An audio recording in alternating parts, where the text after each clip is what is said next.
ಓಂ ಶ್ರೀ ಗುರು ಬಸವಲಿಂಗಾಯ ನಮಃ. ಶ್ರೀ ಬಸವ ಟಿವಿಯ ಸಮಸ್ತ ಸಹೃದಯ ವೀಕ್ಷಕ ಬಂಧುಗಳಿಗೆ ಶರಣು ಶರಣಾರ್ಥಿ. ವರಗುರು ಶರಣರ ಚಟುವಟಿಕೆಗಳ ಲವಲವಿಕೆಯ ನವಚೇತನವನೀಯುವ ವಾಚಸ್ಪತಿಗಳ ವಾಗ್ಜಾಲ ಮಣಿಮಾಲೆ ಕಾರ್ಯಕ್ರಮವಾದಂಥ ವಚನವಾಣಿ ಕಾರ್ಯಕ್ರಮಕ್ಕೆ ತಮ್ಮೆಲ್ಲರಿಗೂ ಆತ್ಮೀಯವಾದಂಥ ಸ್ವಾಗತ ಸುಸ್ವಾಗತ. ಪ್ರಿಯ ವೀಕ್ಷಕರೇ, ವಚನವಾಣಿ ಕಾರ್ಯಕ್ರಮದ ಮುಖೇನ ಸಾಕಷ್ಟು ವಚನಗಳನ್ನು ಕೇಳ್ತಾ ಇದ್ದೀರಿ, ಅವುಗಳನ್ನು ಅರ್ಥೈಸಿಕೊಳ್ತಾ ಇದ್ದೀರಿ, ಹಾಗೆ ಅವುಗಳ ಸಾರವನ್ನು ಸಂಸಾರಕ್ಕೆ ಅಳವಡಿಸಿಕೊಳ್ತಾ ಸುಸ್ಥಿರತೆಯತ್ತ ನಾವೆಲ್ಲರೂ ಸಾಗ್ತಾ ಇದ್ದೀವಿ ಅಂತ ಭಾವಿಸ್ತಾ ಇಂದಿನ ಈ ಸಂಚಿಕೆಯನ್ನು ಆರಂಭಿಸೋಣ. ಬನ್ನಿ, ಸಂಚಿಕೆಯ ಮೊದಲ ವಚನ ಯಾವುದು ಅಂತ ನೋಡೋಣ. ಅಂಗಲಿಂಗ ಪ್ರಾಣಲಿಂಗ ಮನಲಿಂಗವಾಯಿತ್ತು ನೋಡ, ಅಂಗಲಿಂಗವಾಗಿ ನಡೆ ನುಡಿ ಗತಿಯ ನರಿಯದು, ಪ್ರಾಣಲಿಂಗವಾಗಿ ನವನಾಳದ ಸುಳುಹನರಿಯದು, ಮನಲಿಂಗವಾಗಿ ನೆನಹುಗೆಟ್ಟಿತ್ತು, ಅನುಭಾವಲಿಂಗವಾಗಿ ವಿಚಾರವರತಿತ್ತು, ಭಾವಲಿಂಗವಾಗಿ ಭಾವನೆ ಅಳಿಯುತ್ತಿತ್ತು, ಸರ್ವಕ್ರಿಯೆಗಳೆಲ್ಲವೂ ಲಿಂಗವಾಗಿ ಮಾರ್ಗಕ್ರಿಯ ಹೊಲಬನರಿಯದು, ಅರಿವು ಲಿಂಗವಾಗಿ ಅರಿವು ಮರಹುಗೆಟ್ಟಿತ್ತು, ಅಂತರಂಗ ಲಿಂಗವಾಗಿ ಬಹಿರಂಗವೆಂದರಿಯದು, ಬಹಿರಂಗಲಿಂಗವಾಗಿ ಅಂತರಂಗ ಶುದ್ಧಿಯನರಿಯದು, ಸರ್ವಾಂಗಲಿಂಗವಾಗಿ ಸರ್ವೇಂದ್ರಿಯ ಗಮನಗೆಟ್ಟಿತ್ತು, ಮಹಾಘನವಿಂಬುಗೊಂಡಿತ್ತಾಗಿ ನಿಷ್ಪತ್ತಿ ಕರಿಗೊಂಡಿತ್ತು ಗುಹೇಶ್ವರ ಲಿಂಗದಲ್ಲಿ, ಪ್ರಾಣಲಿಂಗ ಸಂಬಂಧ ಸಯವಾಯಿತ್ತು ನೋಡ ಸಿದ್ಧರಾಮಯ್ಯ.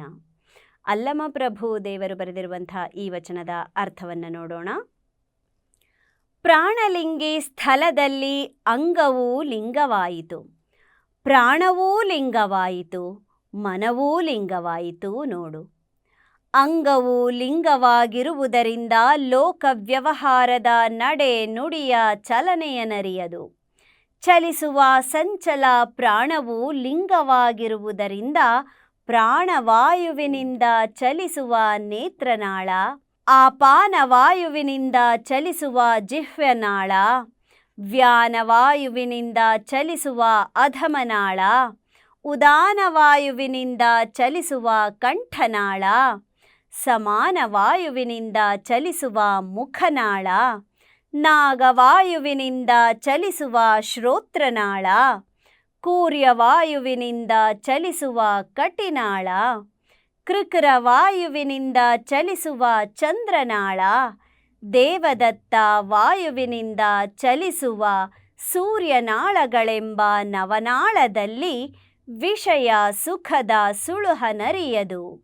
ಹಲವಕ್ಕೆ ಹಂಬಲಿಸಿ ನೆನೆವ ಮನವು ಮಹಾಲಿಂಗವಾಗಿರುವುದರಿಂದ ಸಂಕಲ್ಪ ವಿಕಲ್ಪದ ನಾನಾ ಥರದ ನೆನಹು ನಿಂತಿತು, ಅಂತರಂಗದಲ್ಲಿ ಅನುಭಾವಲಿಂಗ ಅಳವಟ್ಟುದರಿಂದ ವಿವೇಚಿಸುವ ವಿಚಾರ ಬತ್ತಿತ್ತು, ಬಯಸುವ ಭಾವಲಿಂಗವಾಗಿರುವುದರಿಂದ ಬಯಕೆಯ ಭಾವವಳಿಯಿತ್ತು, ತನುವಿನ ಸಕಲ ಕ್ರಿಯೆಗಳೆಲ್ಲವೂ ಲಿಂಗವಾದುದರಿಂದ ಇನ್ನು ಮಾಡಿಕೂಡಬೇಕೆಂಬ ಮಾರ್ಗಕ್ರಿಯೆಯು ಮತ್ತೊಂದು ದಿಶೆಯನರಿಯದು, ಅರಿದೆನೆಂಬ ಅರಿವು ಲಿಂಗವಾದುದರಿಂದ ಅರಿವು ಮರವುಗಳೆರಡೂ ಅಳಿದವು, ಅಂತರಂಗವು ಪ್ರಾಣಲಿಂಗವಾಗಿ ಬಹಿರಂಗದ ಭಿನ್ನತೆಯನರಿಯದು, ಬಹಿರಂಗ ಕ್ರಿಯಾಲಿಂಗವಾಗಿ ಅಂತರಂಗದ ಭಿನ್ನತೆಯ ಶುದ್ಧಿಯನರಿಯದು,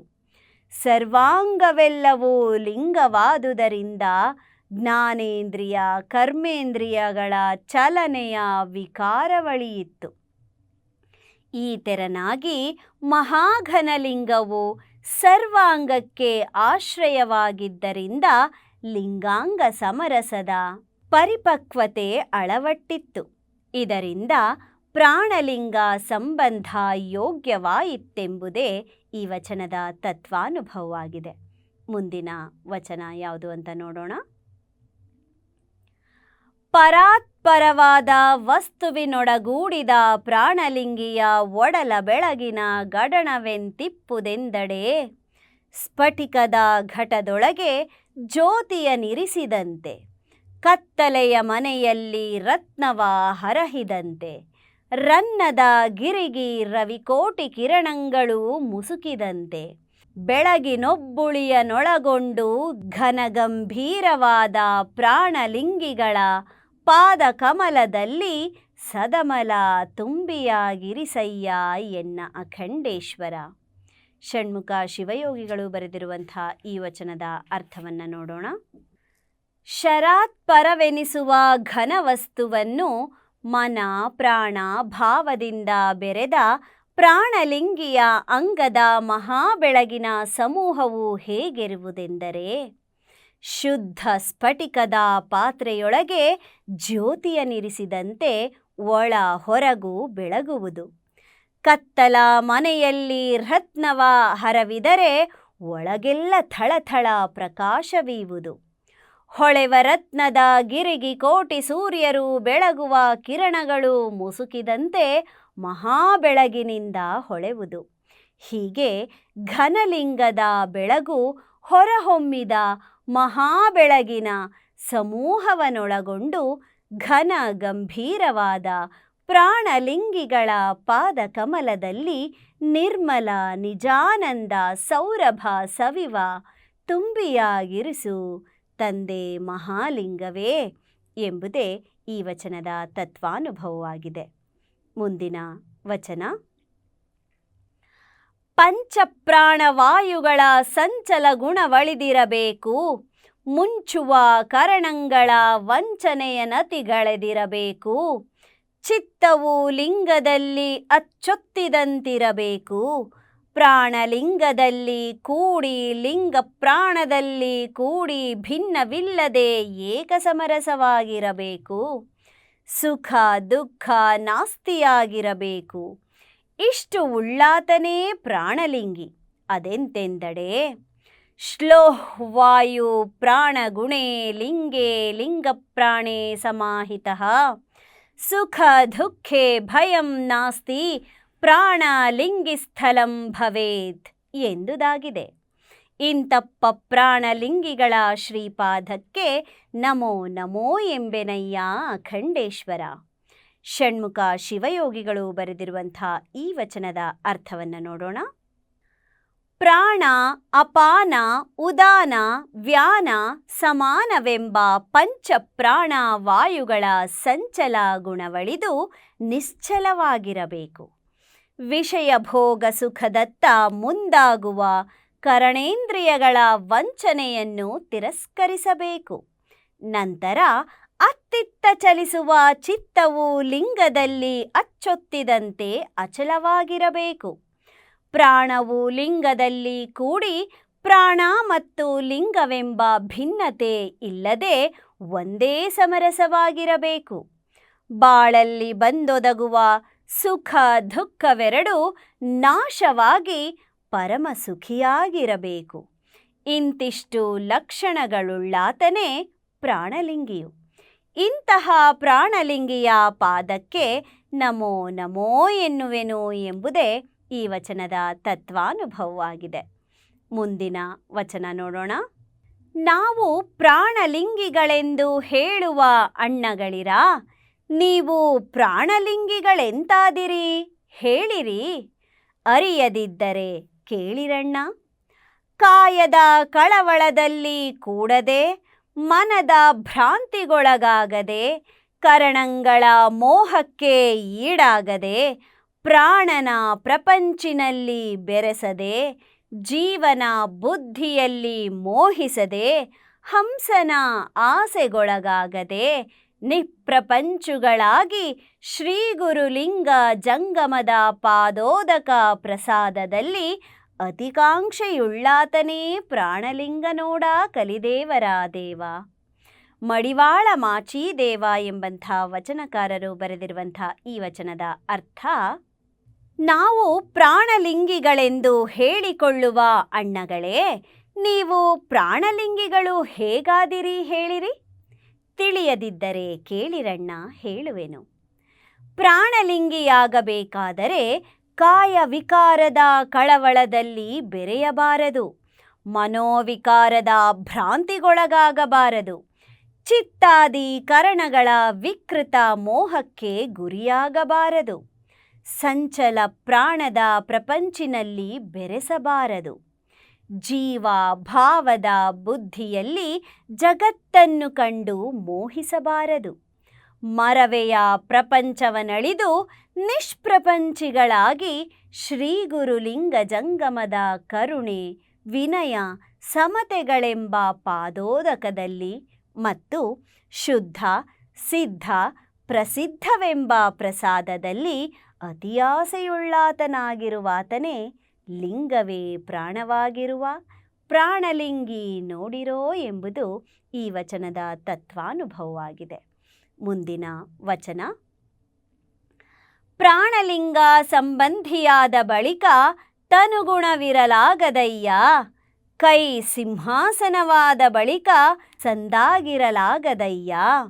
ಕೂಡಲ ಚನ್ನ ಸಂಗಯ್ಯನಲ್ಲಿ ಈ ಅನುವನಲ್ಲಮ ತೋರಿದನು. ಚನ್ನ ಬಸವಣ್ಣನವರ ಈ ವಚನದ ಅರ್ಥ: ಪ್ರಾಣಲಿಂಗ ಸಂಬಂಧಿಯಾದ ಬಳಿಕ ತನುವೇ ತಾನೆಂಬ ಅಜ್ಞಾನದಿಂದುಂಟಾಗುವ ತನು ವಿಕಾರ ಗುಣವಿರಕೂಡದು. ಕರಸ್ಥಲವು ಇಷ್ಟಲಿಂಗದ ಸಿಂಹಾಸನವಾದ ಬಳಿಕ ಅಂಗ ಲಿಂಗದಲ್ಲಿ ಭಿನ್ನತೆಯ ಬಿರುಕಿರಕೂಡದು.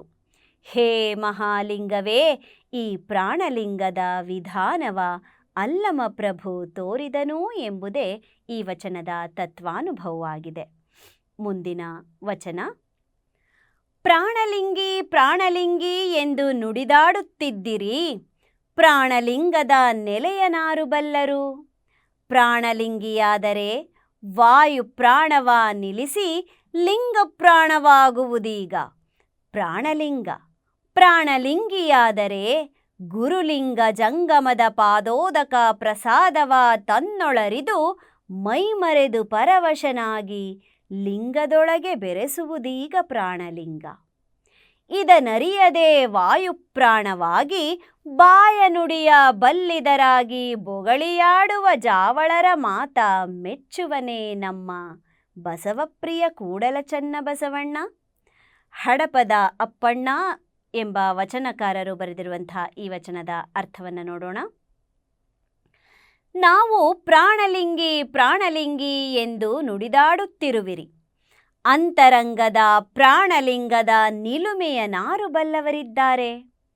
ತಾನು ಪ್ರಾಣಲಿಂಗಿಯಾದರೆ ಹೊನ್ನು, ಹೆಣ್ಣು, ಮಣ್ಣು, ಅಧಿಕಾರ, ಅಂತಸ್ತು ಮುಂತಾದ ಭೋಗ ವಸ್ತುವೇ ಪ್ರಾಣವಾಗಿರುವ ವಾಯು ಪ್ರಾಣವ ನಿಲ್ಲಿಸಿ ಲಿಂಗವೇ ಪ್ರಾಣವಾಗಿರುವುದೇ ಪ್ರಾಣಲಿಂಗ.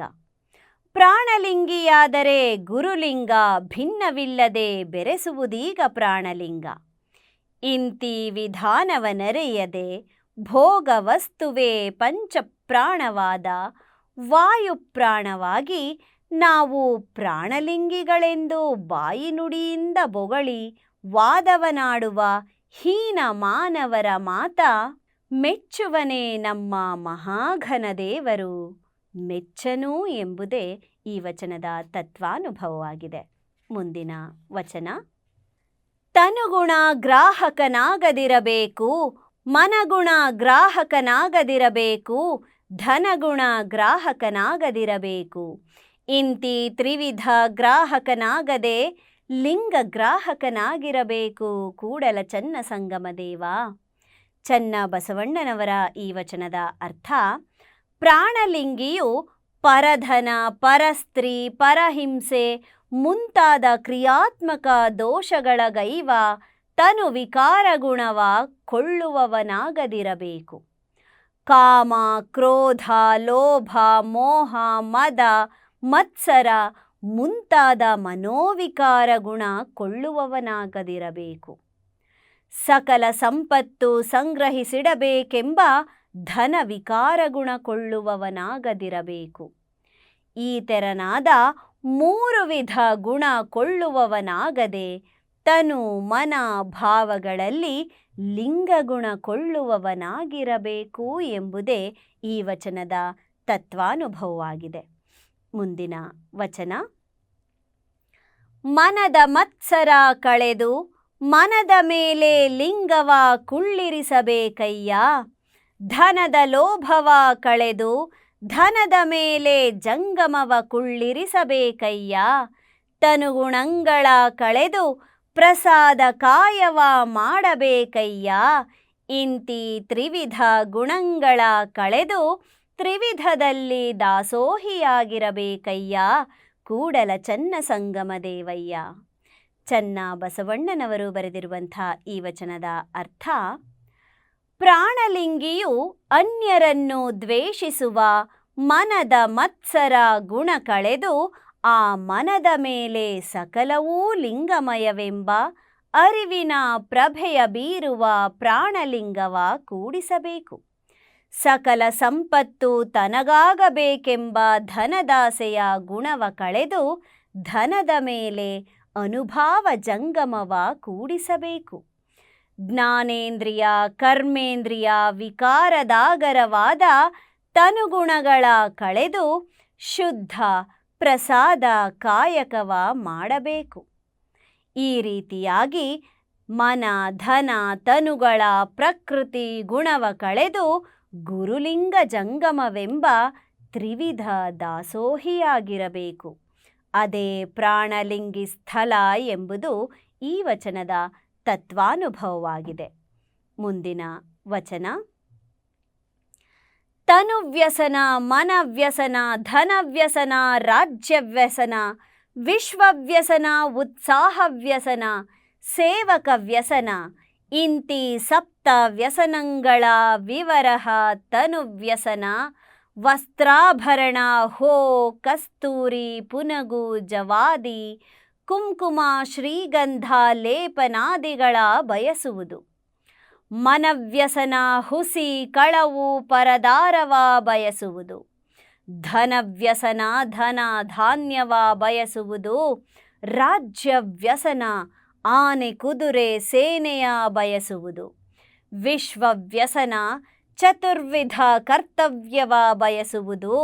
ಉತ್ಸಾಹವ್ಯಸನ, ಪುತ್ರ ಮಿತ್ರ ಕಳತ್ರಾದಿಗಳ ಬಯಸುವುದು. ಸೇವಕ ವ್ಯಸನ, ಗಳಿಸಲಾರೆ ಗೆಯ್ಯಲಾರೆ ಗೆತ್ತಲಾರೆ ಕೊಡಲಾರೆ ಕೊಳಲಾರೆ ಎನ್ನುತ್ತಿಹನು. ಇಂತಿ ಸಪ್ತ ವ್ಯಸನಗಳ ಬಿಟ್ಟು ಲಿಂಗ ವ್ಯಸನಿಯಾಗಿರಬಲ್ಲಡೆ.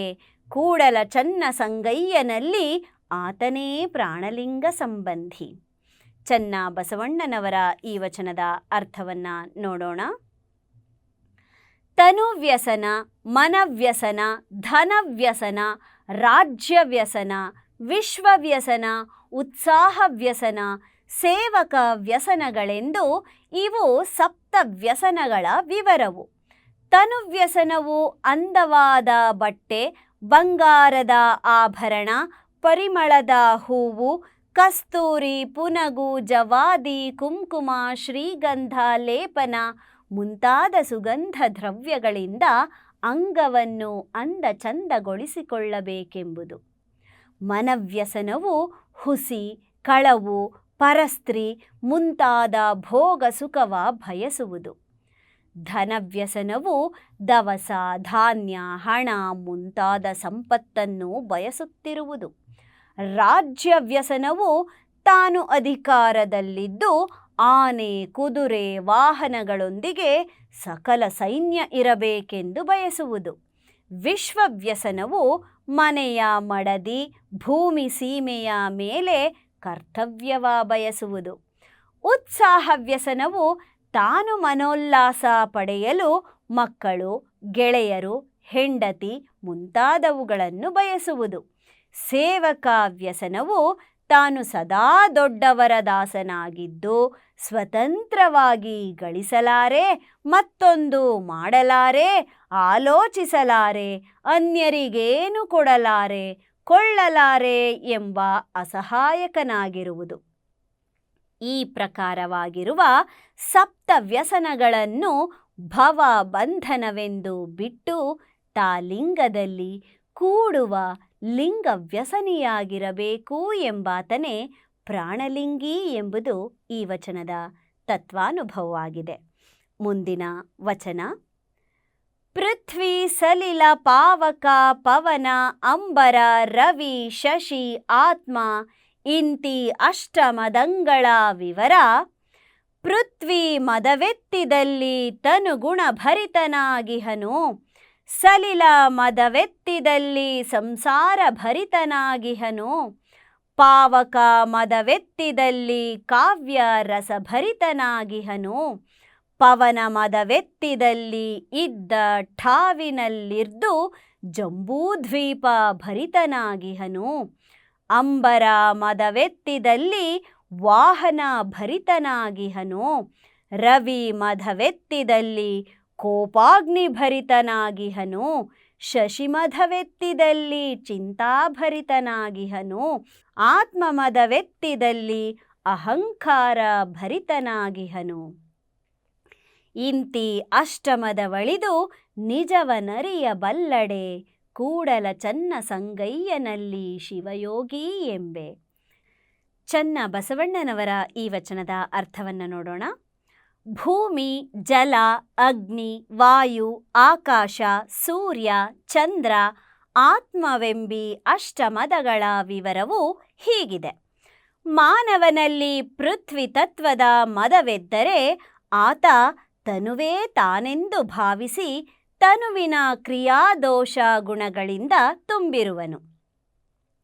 ಜಲತತ್ವದ ಮದವೆದ್ದರೆ ಮನದಲ್ಲಿ ಸಂಸಾರ ಮೋಹದಿಂದ ತುಂಬಿರುವನು. ಅಗ್ನಿತತ್ವದ ಮದವೆದ್ದರೆ ಕಾಮಾದಿ ಹಲವು ಭೋಗದ ರಸ ರುಚಿ ಬಯಕೆಯಿಂದ ತುಂಬಿರುವನು.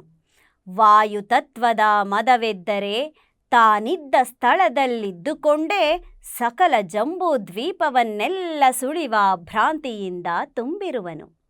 ಆಕಾಶ ತತ್ವದ ಮದವೆತ್ತಿದರೆ ಆನೆ, ಕುದುರೆ, ರಥ ಮುಂತಾದ ವಾಹನದಲ್ಲಿ ಸುಳಿವ ಆಶೆ ತುಂಬಿ ತುಳುಕುವನು.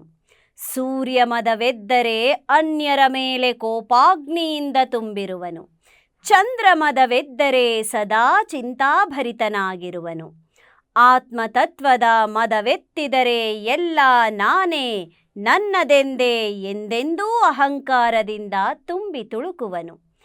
ಈ ರೀತಿಯಾದ ಅಷ್ಟತನುಮೂರ್ತಿಯ ಅಷ್ಟಮದಗಳ ನಳಿದು ತಾನು ಮತ್ತೆ ಸಮತೆ ಶಾಂತಿಯ ಸಾಗರನಾದ ಮಹಾಲಿಂಗದ ನಿಜವೆಂದರಿದರೆ ಆ ನಿಲುವೇ ಶಿವಯೋಗ ಎಂಬುದು ಈ ವಚನದ ತತ್ವಾನುಭವವಾಗಿದೆ.